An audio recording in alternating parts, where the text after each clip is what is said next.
The Pacific Ocean stretched endlessly in all directions, calm, shimmering, deceptively peaceful. But beneath that calm surface, the greatest naval gamble of the Second World War was about to unfold. It was June 4th, 1942. The morning sun had just broken over the horizon, and the sea around a tiny speck of land called Midway Atoll glowed golden in its light. To the Japanese Imperial Navy, this day was meant to be the final blow against the United States, a strike that would cripple America's last defenses and bring the Pacific fully under Japanese control. The fleet moved with confidence, for aircraft carriers, Akagi, Kaga, Soryu, and Hiryu, escorted by battleships, cruisers, and destroyers.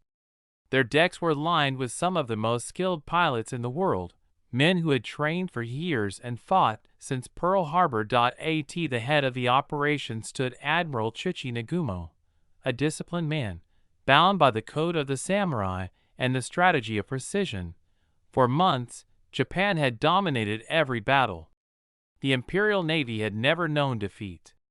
And now, with Midway in their sights, Nagumo was certain victory was only hours away.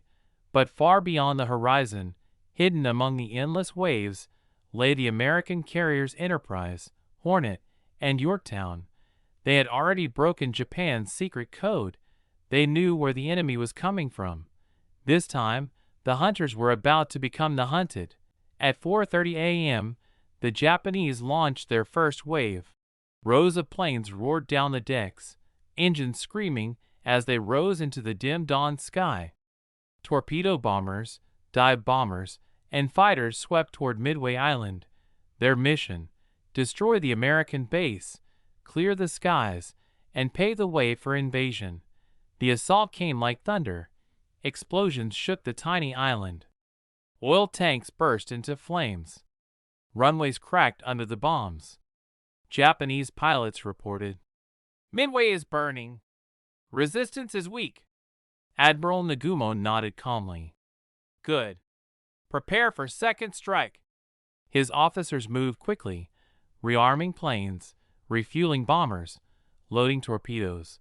But even as victory seemed assured, a single radio message reached his flagship. "Enemy ships sighted, possibly American carriers." Nagumo froze. This wasn't supposed to happen. According to his intelligence, no U.S. carrier was close enough to threaten his fleet. He now faced the most critical decision of his career. Should he launch a second attack on Midway to finish the base? Or should he rearm his planes with torpedoes to strike the American ships? Minutes ticked by as his officers debated. He chose to wait. 5 minutes, he thought. Just 5 minutes to be certain. But those 5 minutes would change the course of history.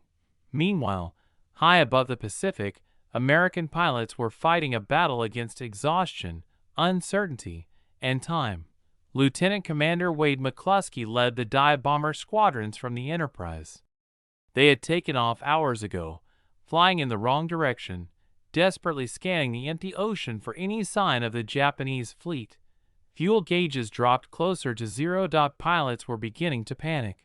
Some planes had already turned back. McCluskey clenched his jaw.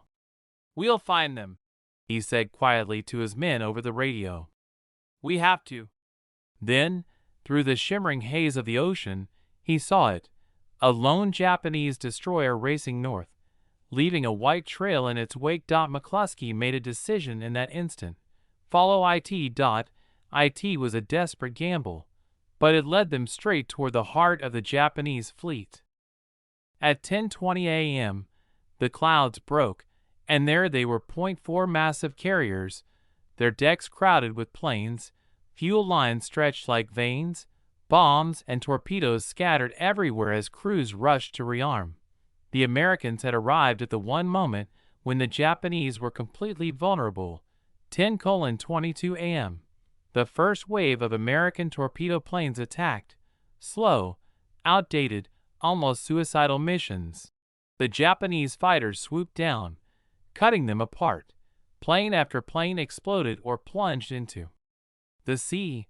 Out of 41 American torpedo bombers, only 4 would survive. It looked like another disaster, but that chaos, that desperate, bloody distraction, had pulled the Japanese fighters low to the waves, leaving the sky above almost unguarded. And then came the moment that changed everything. 10:25 a.m. From 20,000 feet above, McCluskey and his dive bombers spotted the carriers below. The ships looked small, fragile, like toys in a vast blue sea. But McCluskey knew that in those decks lay the entire heart of Japan's naval power. He pushed the stick forward. His squadron followed. Dozens of dauntless dive bombers screamed down in near vertical dives, the air filled with flak, smoke, and tracer fire. Bombs whistled through the sky. Seconds later, impact point one bomb struck Kaga, detonating across her flight deck. Fuel tanks ignited instantly, turning the carrier into a raging inferno. Another hit Akagi, right through the center elevator. The explosion blew her command bridge apart. A third bomb tore into Soryu, and within moments she, too, was ablaze. The ocean erupted in black smoke and orange fire.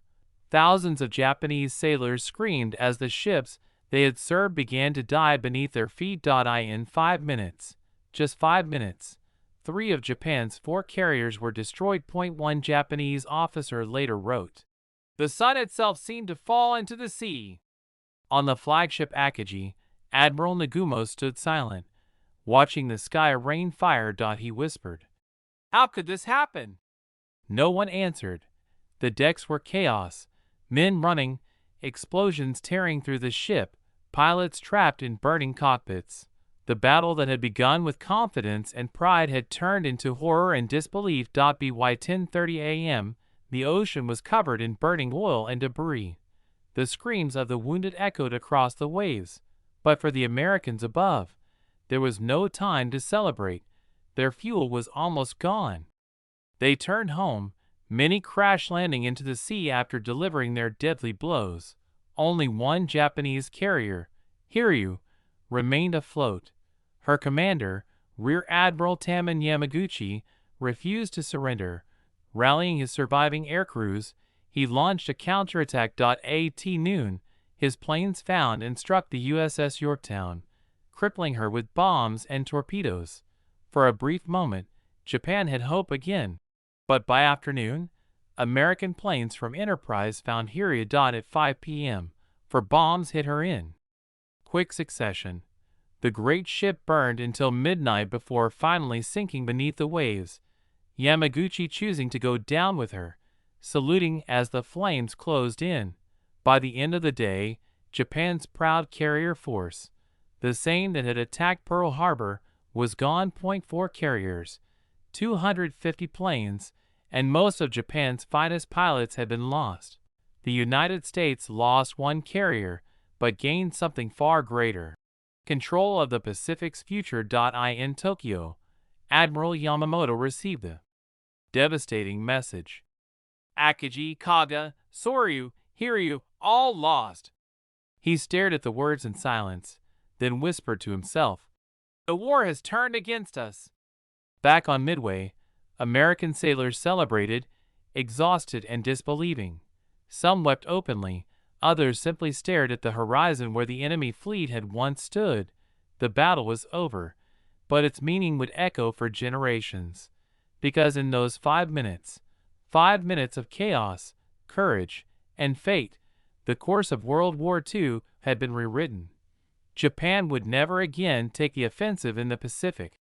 The United States, once battered and reeling, now carried the fire of victory. The Battle of Midway had turned the tide. As night fell, the sea glowed faintly with burning oil.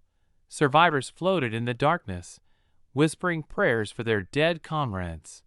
The smell of smoke and salt filled the air, the ghosts of war lingering long after the last explosion faded. In the distance, the American carriers moved quietly, their decks lined with the returning heroes.